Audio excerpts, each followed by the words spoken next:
Par un matin ensoleillé, le terrain de football resplendissait sous des rayons jaunes éclatants. Un groupe de garçons du village, âgés d'environ 10 à 12 ans, décida d'organiser un match de football. Chacun apporta un objet pour jouer, l'un amena un ballon, un autre le drapeau d'angle, et d'autres vinrent avec des gants de gardien, de la craie, des buts improvisés, etc.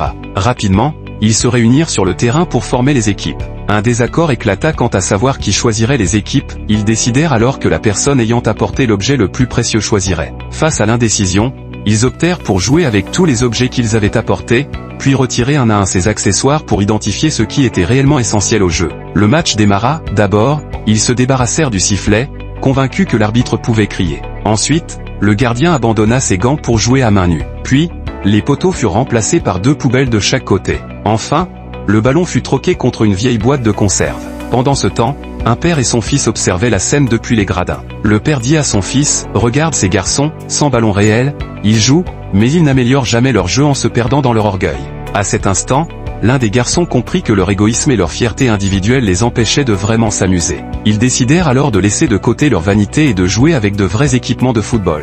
Le match reprit dans la joie et les rires, et bientôt, ils améliorèrent leur jeu et renforcèrent leur esprit d'équipe. Dans la vie, chacun a ses ambitions personnelles, mais l'union d'un groupe et l'abandon de l'ego permettent d'atteindre des objectifs communs et de grandir ensemble. N'hésitez pas à vous abonner et à liker si vous aimez ces types de vidéos. Merci.